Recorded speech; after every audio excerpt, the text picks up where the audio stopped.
Adviser Sheikh Bashiruddin এয়ারপোর্টের আগুনের পরে যে আপডেট দিয়েছেন, উনি বলেছেন যে এয়ারপোর্টের কার্যক্রম এখন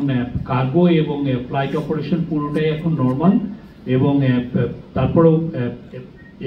এয়ারপোর্টে যে একটা বিল্ডিং, কার্গোর যে বিল্ডিংটা অগ্নিদগ্ধ হয়েছে, এটা কিভাবে চালু করা যায় সেটার জন্য ওনারা কাজ করছেন। আজকে বুয়েটের একজন এক্সপার্ট ডক্টর ফখরুল আমিন এটা ইন্সপেক্ট করবেন, ওনার নেতৃত্বে একটা টিম ইন্সপেক্ট করে দেখবেন যে এটাকে কত দ্রুত এই কার্গো এই বিল্ডিংটাকে ইউজ করা যায়। আর এই ফায়ারটা কিভাবে ঘটলো এটার কারণ নির্ণয়ের জন্য আমরা অলরেডি স্কটল্যান্ড ইয়ার্ড, আপনি স্কটল্যান্ড ইয়ার্ড জানেন যে ব্রিটেনের পুলিশ বাহিনী, স্কটল্যান্ড ইয়ার্ড, তারপরে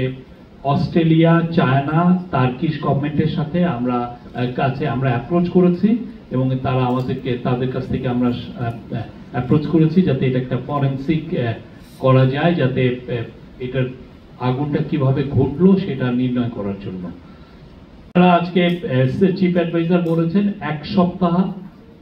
ফায়ার প্রিপারেশনের জন্য, ফায়ার সেফটির জন্য 1 সপ্তাহ সবাইকে ডেডিকেট করার জন্য, যাতে 1 সপ্তাহ ডিক্লেয়ার করা হয় যে এটা ওই পুরো সপ্তাহটা বাংলাদেশের যত প্রাইভেট এবং পাবলিক প্রতিষ্ঠান আছে তারা তাদের যে ফায়ার প্রিপারেডনেসটা ওরা চেক করবে এবং দেখবে যে কোনো ফায়ার রিলেটেড কোনো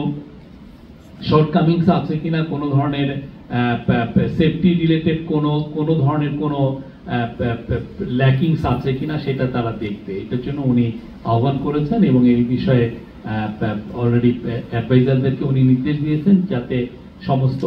সরকারি যেগুলো প্রতিষ্ঠান তাদেরকে এটা অলরেডি এই ফায়ার সেফটি বিষয়টা তারা যেন নিজের তাদের প্রিপেয়ারনেসটা তারা যেন চেক করে। আর আজকে এই ইলেকশনের প্রিপারেশন নিয়েও অনেক আলাপ হচ্ছে, এটা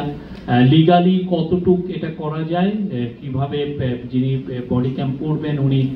কোথায় অপারেট করবেন সেগুলো নিয়ে অনেক আলোচনা হচ্ছে। তো ইলেকশনের প্রিপারেশন নিয়ে একটা বড় দীর্ঘ আলোচনা হয়েছে এবং প্রয়োজনে ড্রোন ব্যবহারের জন্য নির্দেশ দেওয়া হয়েছে। Thank you.